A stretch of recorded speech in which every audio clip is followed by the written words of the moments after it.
ইতিহাসের সাক্ষী। মানব ইতিহাসের যুগান্তকারী এক তত্ত্বের জন্মদাতা প্রকৃতিবিজ্ঞানী চার্লস ডারউইনের মৃত্যু হয় 1882 সালের 26শে এপ্রিল। ডারউইন তার তত্ত্বে বলেছিলেন, পৃথিবীতে সব প্রাণেরই সৃষ্টি লক্ষ কোটি বছর আগে ক্ষুদ্রাতিক্ষুদ্র কোনো প্রাণের থেকে। ইংরেজ এই বিজ্ঞানীকে লন্ডনের ওয়েস্টমিনস্টার গির্জায় সর্বোচ্চ সম্মান দিয়ে সমাধিস্থ করা হবে কিনা সেটা নিয়েছিল টানাপোড়েন। এ নিয়েই আজকের ইতিহাসের সাক্ষী পরিবেশন করছি মানসী বড়ুয়া।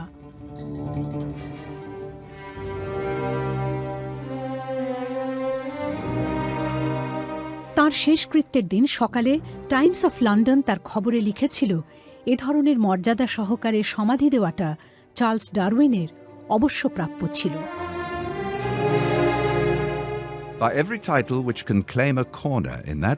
গির্জার পবিত্র অঙ্গনের যে কোণে শায়িত আছেন ব্রিটিশ সাম্রাজ্যের আধিপত্য বিস্তারের উল্লেখযোগ্য নায়কেরা, তাদের পাশে স্থান পাবার যোগ্য ব্যক্তি চার্লস ডারউইন। চার্লস ডারউইন প্রথাগত ধ্যান ধারণাকে নীরব একটা বিপ্লবের মধ্যে দিয়ে আমূল বদলে দিয়েছিলেন। যে চিন্তার ফসল তার বিবর্তনবাদ তত্ত্ব, তাতে তিনি প্রথম প্রকৃতির বিবর্তনের এবং সেই প্রকৃতিতে মানবজাতির অবস্থানের ব্যাখ্যা দিয়েছিলেন। সেই প্রথম এই ব্যাখ্যায় ঈশ্বরের নাম উল্লেখ ছিল না। গির্জার নেতাদের অনেকের জন্যে এটা ছিল প্রচলিত বিশ্বাসকে অবজ্ঞা করা। তবে ডারউইন তার যুগান্তকারী তত্ত্ব প্রথম প্রকাশ করার 20 বছর পর যখন মারা যান, তখন তার বিবর্তনবাদকে মানুষ যথাযোগ্য মর্যাদার সঙ্গে গ্রহণ করেছিল। এর কারণ ব্যাখ্যা করেছেন তাঁর জীবনীকার বিজ্ঞান বিষয়ক ঐতিহাসিক ডক্টর জিম মুর। ডারউইন যখন তার বিশাল অর্জন জনসমক্ষে তুলে ধরেন, তখন তিনি জীবনের শেষ পর্যায়ে পৌঁছে গেছেন। কিন্তু অন্যদের জন্য এটা ছিল একটা বিরাট পরিবর্তনের সময়। গির্জার পাদ্রীদের চেয়ে তখন মানুষ বিজ্ঞানীদের গুরুত্ব দিতে শুরু করেছে। ডারউইন তার ধারণার কথা বলেছিলেন, কিন্তু তার ধারণার সপক্ষে কোনো কারণ ব্যাখ্যা করেননি। আসলে তখন যুগ বদলাচ্ছিল। প্রচুর মানুষ তখন এই সিদ্ধান্তে পৌঁছেছিলেন যে জীবজগৎ সৃষ্টি হয়েছে স্বাভাবিক প্রাকৃতিক নিয়মে। ডারউইন ও তার সমসাময়িকরা যে বিবর্তনের কথা বলেছেন, সেটা এই প্রক্রিয়ারই একটা অগ্রগতি।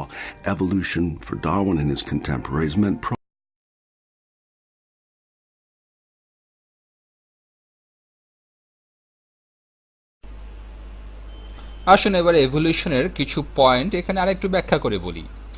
বায়োলজির উপর প্রথম ভিডিওটাতে আমি এভলিউশনের কথা বলেছিলাম। জাদুঘরে গেলে আপনারা এরকম ছবি দেখতে পাবেন। প্রথমে একটা বানর টাইপের প্রাণী, তারপর সেই প্রাণীটাই আস্তে আস্তে উন্নত হলো, তারপর সোজা হয়ে দাঁড়ালো, একেবারে শেষের স্তরে মানুষ, হোমো স্যাপিয়েন্স। এখানে বলা হচ্ছে যে এভলিউশন আসলে এমন একটা প্রসেস যেটা আগের চাইতে আরও ভালো জিনিস তৈরি করার চেষ্টা করে। এখানে অনবরত উন্নতি হচ্ছে। যত সময় যাচ্ছে প্রত্যেকটা প্রাণী তার আগের প্রজাতির চাইতে ভালো হচ্ছে। এখন আপনাদের একটা কথা জানিয়ে রাখি, এভলিউশন বা ন্যাচারাল সিলেকশনের ক্ষেত্রে উন্নতি বা ভালো জিনিস বলে কিছু নেই। এখানে আসল কথাটা হলো পরিবেশের সাথে খাপ খাইয়ে নেওয়া, একটা পরিবেশে খাপ খাওয়ার মতো ফিটনেস, অথবা কোনো একটা পরিবেশে বংশবিস্তার করার হার। তাহলে এর সাথে উন্নতির কোনো সম্পর্ক নেই। অনেকে তো এভাবে মনে করে যে মানুষের বিবর্তনের পরের স্টেপটা কি হবে। তারা বলে যে ভবিষ্যতের মানুষের মাথা অনেক বড় হবে, ইচ্ছাশক্তি দিয়ে জিনিসপত্র সরাতে পারবে, তারপর তারা নিরেট দেয়াল ভেদ করে দেখতে পারবে, এরকম সব কিছুই আরও উন্নত হবে। আমরা তো অনেক বুদ্ধিমান, আমরা যে কাজগুলো করতে পারি একটা বানর সেটা পারে না। হয়তো এভলিউশনের পরের স্টেজে এসে মানুষ একেবারে সুপারম্যান হয়ে যাবে। আমি জানি না এভলিউশনের পরের স্টেজটা কি, অথবা আদৌ পরের কোনো স্টেজ আছে কি না, এটা নিয়ে কোনো তর্কে যেতে চাচ্ছি না। তবে এমন না যে এরকম হতেই হবে। পৃথিবীর জনসংখ্যা তো এখন খুব বেশি। এখন এভলিউশনের বা বিবর্তনের ক্ষেত্রে সাফল্য এটা আমাদের সামাজিক জীবনের চাইতে একটু অন্যরকম। একটা উদাহরণ দিই, ধরেন একজন লোক, তার ডক্টরেট ডিগ্রি আছে, তারপর সে এমডি করেছে, তার অনেক টাকা আছে। আমাদের সমাজে এমন লোককেই সফল বলা হয়। পিএইচডি করেছে, তারপর এমডি, অনেক টাকা ইনকাম করেছে, সে ঠিক করেছে বেশি ছেলে মেয়ে নেবে না, খুব দায়িত্ববান একজন মানুষ, পৃথিবীর বর্তমান যে অবস্থা সে জানে, মানুষ অনেক বেশি লোকে লোকারণ্য। তারপর সেই লোকের ওয়াইফ, সেও পিএইচডি করেছে, তারপরে এমডি, অনেক টাকা আছে, তারা ঠিক করেছে যে মাত্র একটা সন্তান নেবে, একটা সন্তান। এই হলো লোকটার ওয়াইফও একই রকম যোগ্যতা সম্পন্ন, সমাজের চোখে তারা খুবই সফল আর দায়িত্ববান দম্পতি। আর ধরেন এখানে আরেকজন লোক, ধরেন এই লোকটা, উদাহরণ দেওয়ার খাতিরে বলছি, যে ধরেন এই লোকটা খুব একটা দায়িত্ববান না, সে একের পর এক সন্তান জন্ম দিয়েছে, যখন তার বয়স 30 বছর দেখা গেল তার 10টা ছেলে মেয়ে, মাও আলাদা 10 জন, হয়তো ছেলে মেয়েদের কাউকে এতিমখানায় পাঠানো হয়েছে, এরকম। লোকটা খুব বেপরোয়া জীবনযাপন করেছে। এখন সমাজের চোখে এই লোকটা মোটেও সফল না, তবে এভলিউশনের দিক থেকে, বিবর্তনের দিক থেকে এই লোকটা অনেক বেশি সফল। কারণ এই লোকটার জিন, সেটা এই লোকের জিনের চাইতে আরো তাড়াতাড়ি ছড়িয়ে পড়বে।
Indian teen gets tail surgically removed.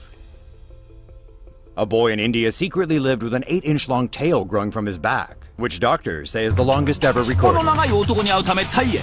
その尻尾を見せてください。分かったよ。すると男は立ち上がり、後ろを向き、自分のズボンを下ろし出した。リサとクワインは恋を失った。そこにはなんとこれは長い長い尻尾が生えている。それにしてもこの長さ、我々の想像もはるかに超えていた。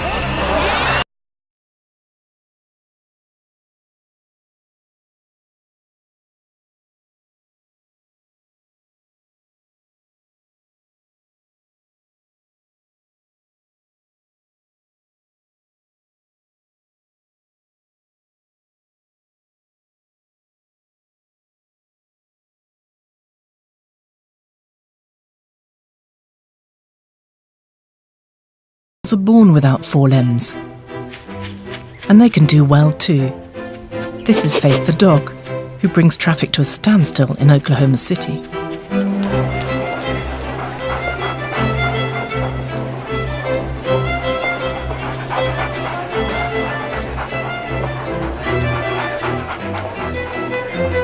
Our closest relative, the chimpanzee, is also an occasional biped, as are other apes. And other animals dabble in bipedality too.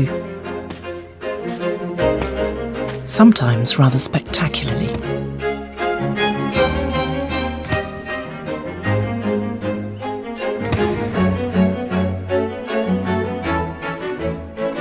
But no one does it quite like we do. And that's because we have developed a breathtaking sense of balance. Man is exquisitely adapted for life on 2 feet. So why, for the first time in 4 million years, are human beings again walking on all fours?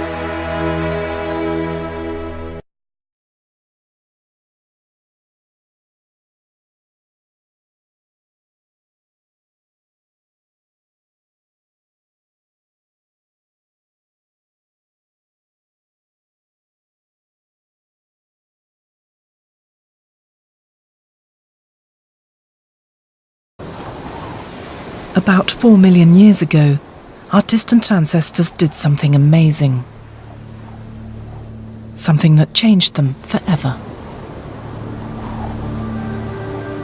It is the moment for many that we made the leap from ape to man. Imagine then if somewhere very remote there lived human beings who had never made this leap. People who have somehow remained hidden from the wider world. In early 2005, scientists made an extraordinary discovery, a family that shouldn't exist. The find was so unusual, it was decided to keep it secret.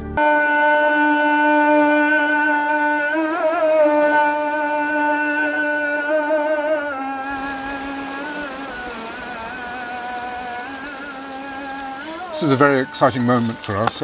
We're just entering this village in southern Turkey, near the border of Syria, where we've heard of this remarkable family, which we're told have got several children who walk on all fours, on their hands as well as their feet. And since they were children, they've never stood upright. We don't know quite what we're going to expect from whether we'll really see quadrupedal humans. I don't know. It's never been reported in the scientific literature.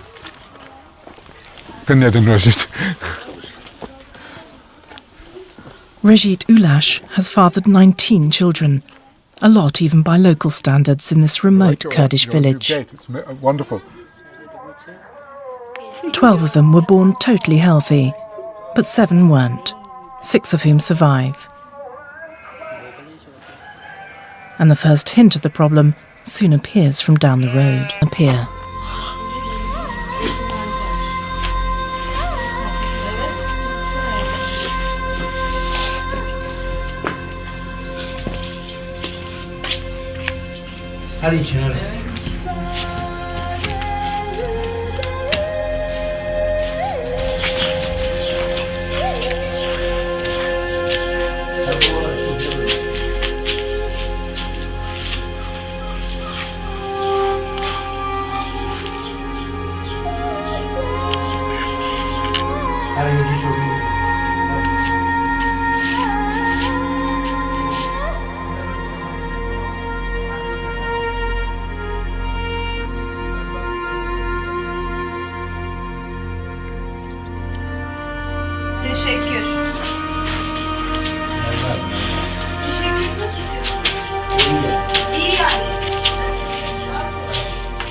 There are 4 young women and 1 young man.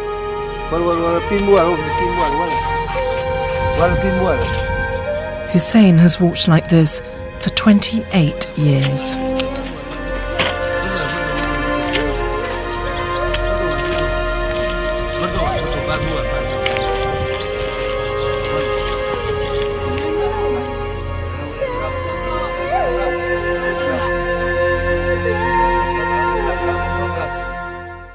At least 4 million years ago.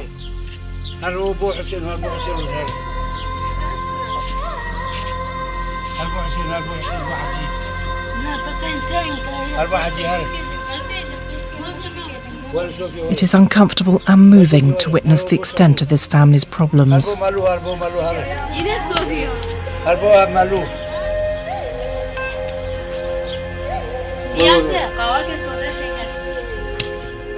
It is very difficult for us to walk like this. We may have done something like it as babies, but for human adults it feels very unnatural. And it's so tough that the US Marines use it as an endurance exercise.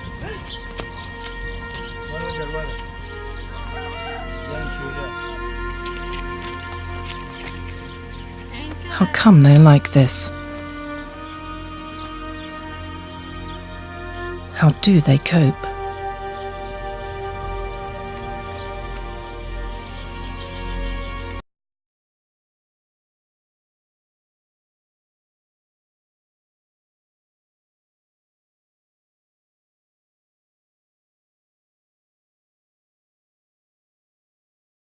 They are much more worried about increasing local tension caused by the scientists and our presence. Başka şehirlere, Trabzon'a şey etmeye. Trabzon mu? Ya televizyona. Yani belki başka He's worried that you may be comparing and contrasting these individuals with other species on TV. That's what they're trying to stop. That's why they're here. Clearly people in this part of the world have a very different picture of the origin of human beings. Do you understand what it is? I understand that it has a lot to do with how Islam believes we all came from Adam and Eve, and if somebody proves, or if a science is claiming that we evolved from apes, then that puts the whole Islamic belief about the origin of people to something. I mean, it opposes that kind of thinking. So that's why people are very sensitive in Turkey because of Islam, because of the Muslim belief. The military police arrive and threaten to use force if we don't leave immediately. The fear is that we are portraying Turks as animals. Insulting Turks or Turkey is a criminal offence here. It takes all of Daphne's powers of persuasion and the promise that we are leaving soon before we are allowed to stay. Of course, we weren't going to say these are monkey children. I mean, that would be totally unscientific, and in fact, it wouldn't even make sense. But the deeper problem, I think, for the local community is that by even suggesting that we're descended from animals, we're flying in the face of everything they've learnt from their culture, and particularly their religion. Thank you. It's a great honour to meet with you. How are you? I'm very well. It takes Nick 2 days of persuasion to convince the village imam to talk to him. Off camera, the imam says he is nervous that being linked to a project exploring anything to do with evolution could invoke Al-Qaeda retribution. He understands about Darwin, but he completely rejects it as an explanation or as a theory of how human beings are as they are. Darwinism just seems to be going against the word of God, and therefore something which they're not prepared to tolerate. The same is true in many other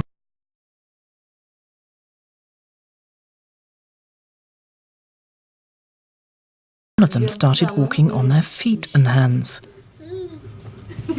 It's called a bear crawl, and occasionally babies do crawl this way. Here's a perfectly healthy American child showing how it's done. The picture begins to fall into place for Nick.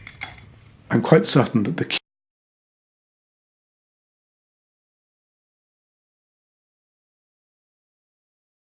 without hurting a hair on anyone's head.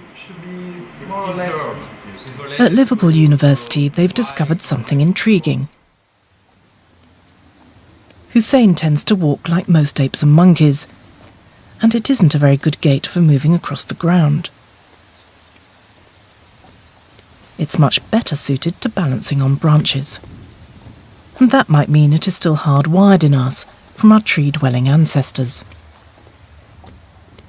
There's something else too. Hussein has an unusually long upper arm, and he is able to extend his legs in a way that makes it easier for him to walk this way than it would be for most of us. And see his mother, Hatice, in the... Amazingly, the one member of the Ulash family that's able to calm him down is Wolf, their dog.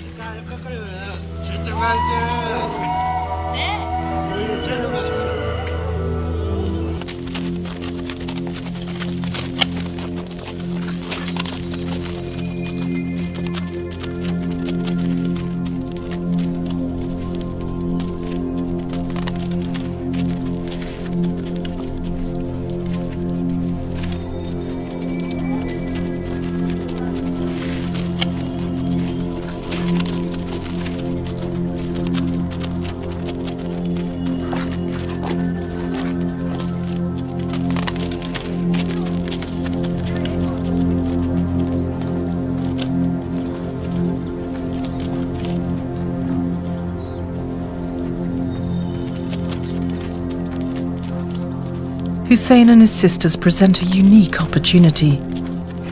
By comparing them to their normal siblings, it will be possible to see how walking on all fours has affected their skeletons. That could help the fossil hunters interpret the bone. Reggie doesn't like his children being compared to monkeys.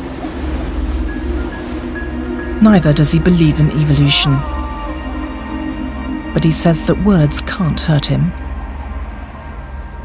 He hopes only that the attention will bring help for him and his family. A little understanding too, perhaps.